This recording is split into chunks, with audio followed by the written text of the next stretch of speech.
Assalamu alaikum. Hope you are doing well. Today I will take a topic about JKSSB previous year question papers. One of the question paper I have taken today is JKSSB Assistant Compiler, where it was for the notification of 3rd April 2021.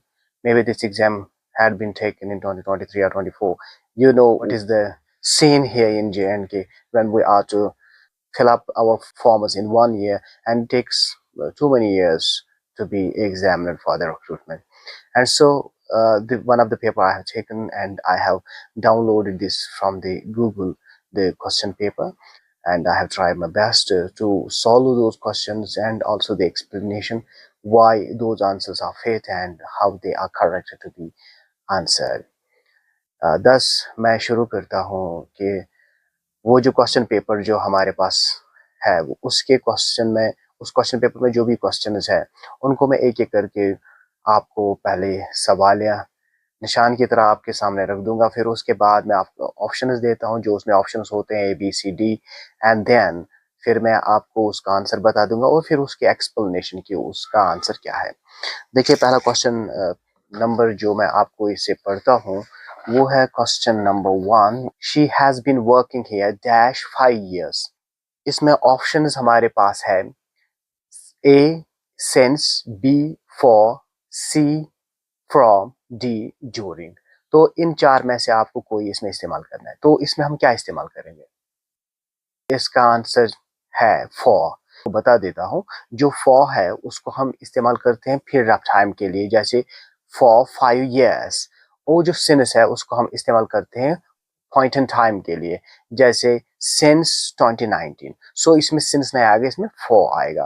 तो इसी तरह से हम जाते हैं question number 2 पर। तो जो क्वेश्चन नंबर 2 है वो है इसमें आपको, इस क्वेश्चन नंबर 2 में आपको एरर फाइंड करना है। क्वेश्चन नंबर क्या है?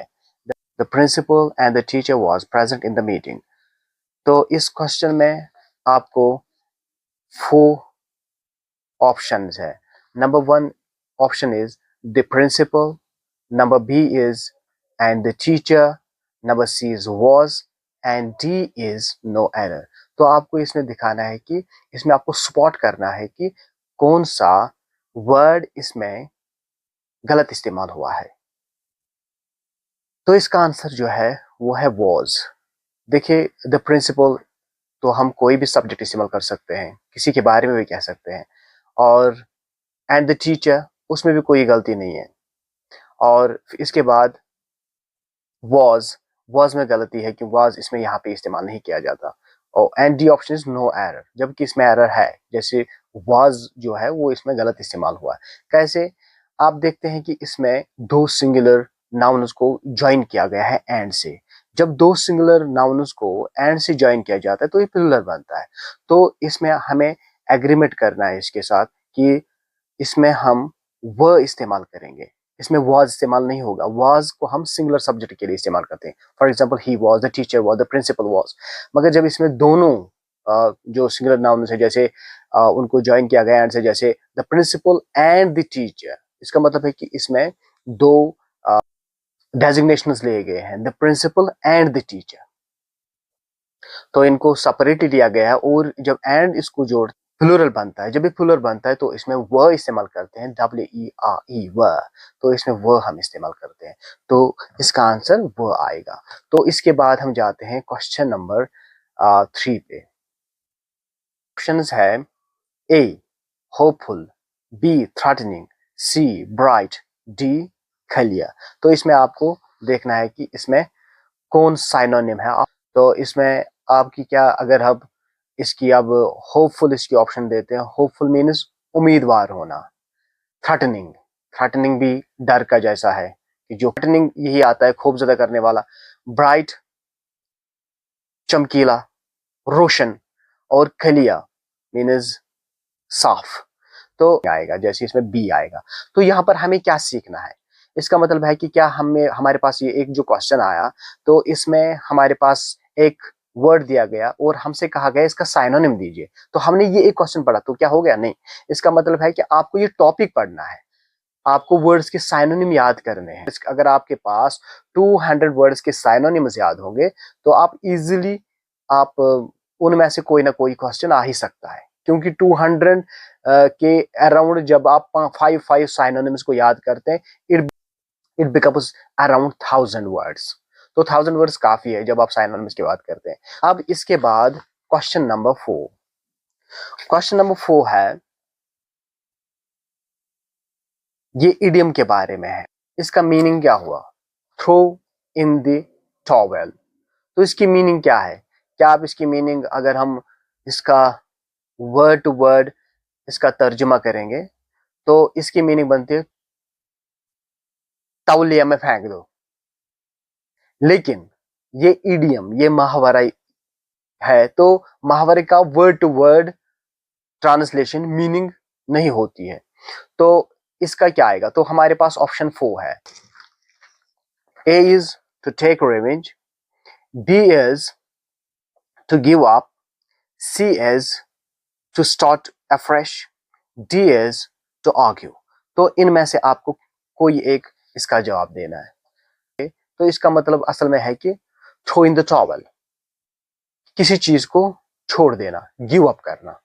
तो इसका आंसर आएगा give up, to give up, चीज को सरेंडर करना, छोड़ देना या क्विट करना। क्विट करना, सरेंडर करना। Question number 5 is he has no control dash his temper.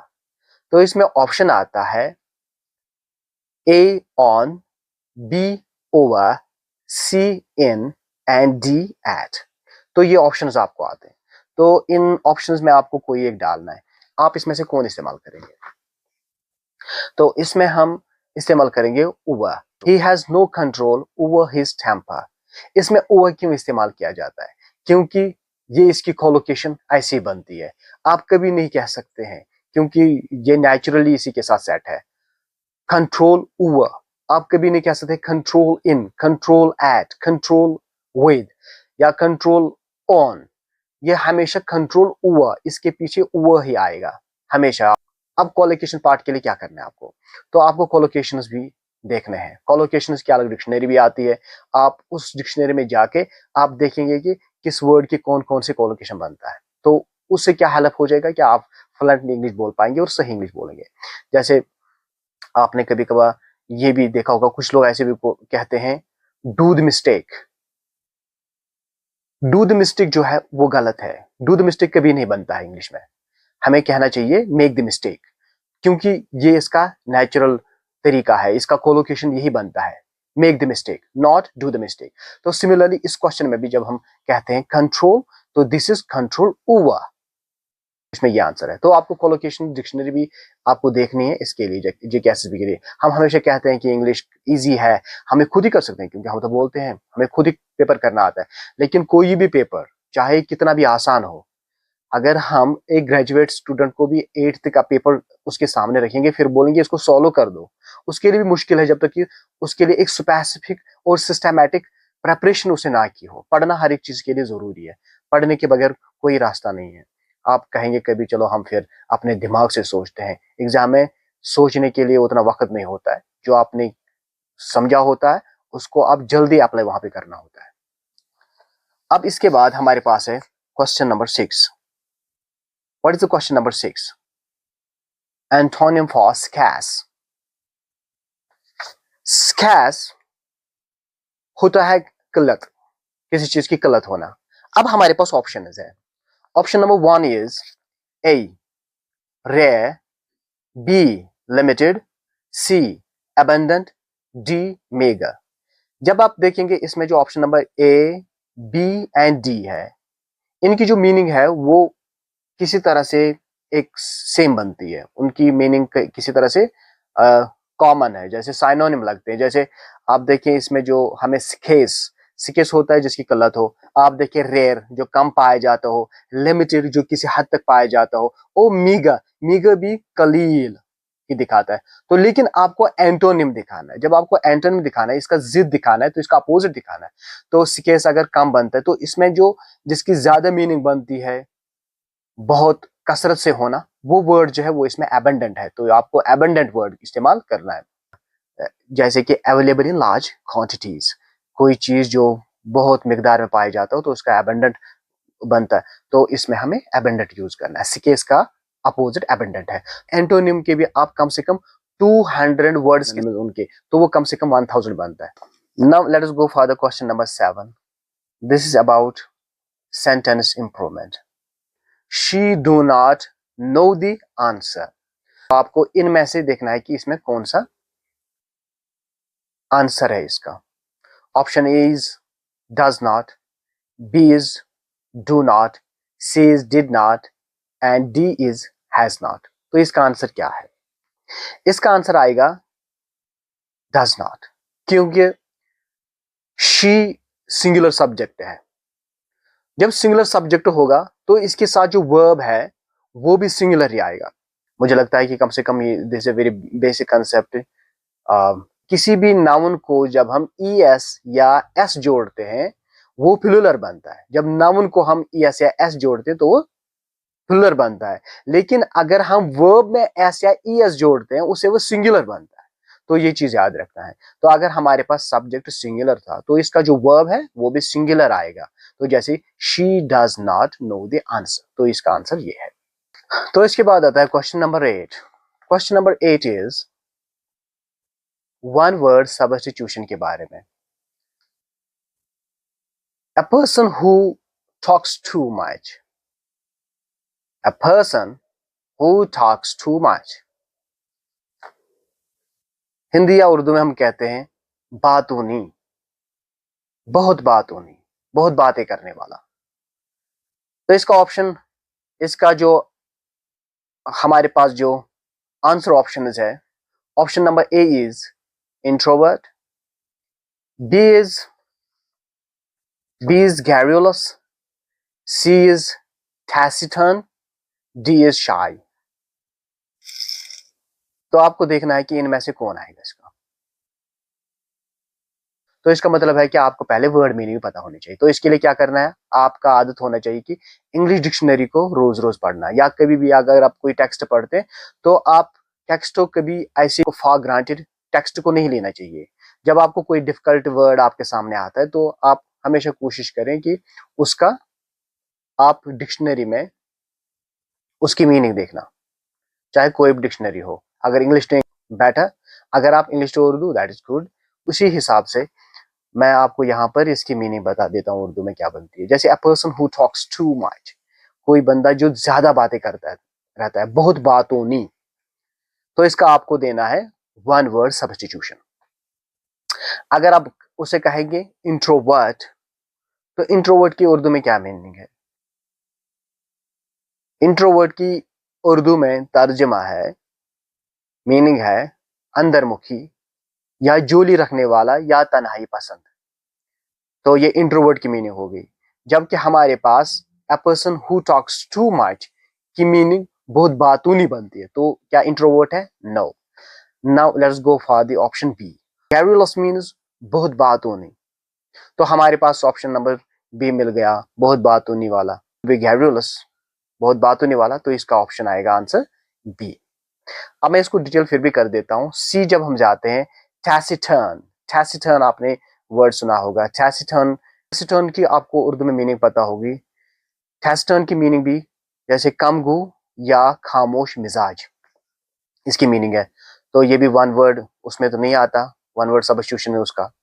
या आप शाई, शाई शर्मिला, तो शर्मिला भी इसका नहीं आएगा, क्योंकि हमारे पास है a person who talks too much। तो इसका आंसर है garrulous।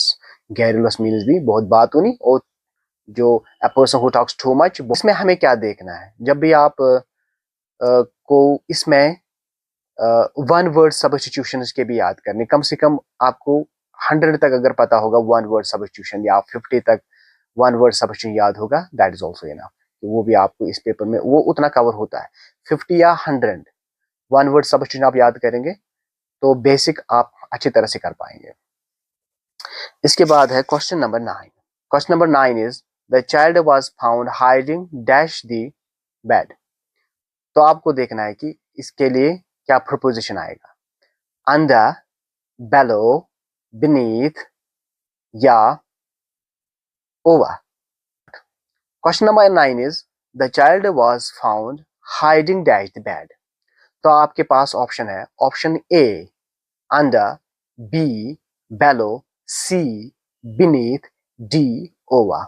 तो आपको इनमें से कोई एक आंसर चुनना है। तो ऑप्शन ए को पहले मैं डिटेल करूंगा। अंडर की मीनिंग जो है वो हो गया के नीचे, और बेलो की मीनिंग जो है वो हो गया कम दर्जे पर, और जब हम बीनीथ की बात करते हैं वो है कम तर हैसियत में, और जो डी है वो बिल्कुल भी नहीं है क्योंकि वो मीन्स ऊपर। तो इसमें ऑप्शन है the child was found hiding under the bed, उसको बेड के नीचे पाया गया। Question number 10 is about error spotting. तो क्वेश्चन नंबर 10 में आपको गलती देखनी है। तो क्वेश्चन आता है one of the boys have stolen my pen, one of the boys have stolen my pen. तो इसमें ऑप्शन ए है one, B's of the boys, C's have, D's no error. तो आपको इसका आंसर देखना है। तो इसमें जो आंसर है वो आएगा हैज। इसमें हैव गलत है, हैव इस्तेमाल नहीं करना चाहिए। देखिए हम बॉयज के पीछे जो हैव लगाए वो बॉयज पे काम नहीं करता, वो जो काम करता है वो फोकस करता है वन पे। जैसे वन ऑफ द बॉयज, लड़कों में से एक ने, जो वो एक आता है, एक के साथ हैज आता है, तो एक के साथ हैव नहीं आएगा, हैव प्लूरल के साथ आता है। तो वन जो है वो सिंगुलर है, तो सिंगुलर के साथ हमें हैज इस्तेमाल करना है। तो इसमें आंसर आएगा has, one of the boys has stolen my pen, ना कि one of the boys have stolen my pen. Enough for today, until next topic.